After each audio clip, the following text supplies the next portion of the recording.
My name is Sophia Bebawi. I'm 18 years old. I'm a senior in high school, and like Lana said, I run the philosophy club here at Travis.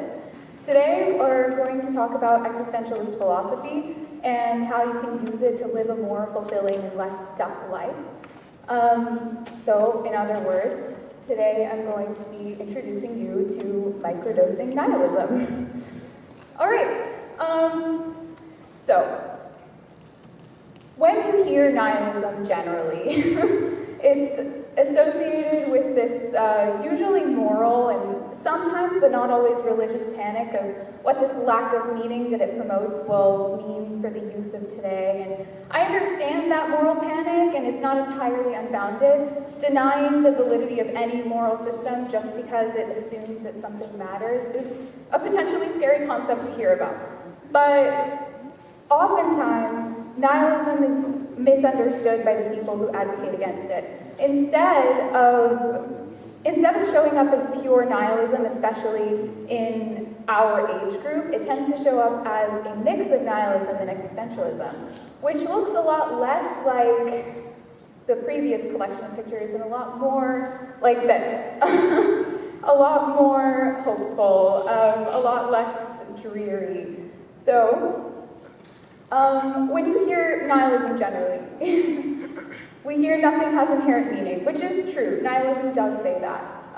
Nihilism tends to be associated with things like God is dead, existence is suffering, unresolved cosmic angst, and sorrow, and it's quite bleak. But if you combine it with existentialism, instead of nothing means anything, and therefore we should suffer, nothing means anything, and therefore we should make up our own meanings. That tends to be a lot more effective when you're navigating, trying to change your surroundings and advocating for a better environment for yourself and those that you care about. And the last thing that it tends to be paired with is absurdism. So absurdism takes the life is chaos element of nihilism and combines it with the embracing of that chaos. Rather than rejecting the lack of meaning, we embrace it, and instead of being scared of the weirdness and randomness and chaos that is inherent to life, we embrace it and sort of become weird with it.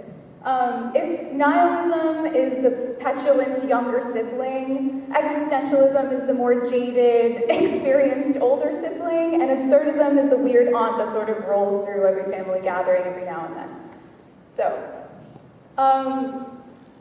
the best thing that you can do for people who are stuck, especially in their lives when they're trying to make a difference in their local community or in the world as a whole, is notice that whenever there is an incredibly effective leader and an incredibly effective change maker, they're really passionate about what they're doing. Instead of being generalized and trying to be good at everything all at once and caring about everything all at once, they understand that that's not a sustainable goal. And instead, they pick something as high up on the X and Y axes as possible that still fits on that line. We're looking to be upper right corner, if possible, at all times.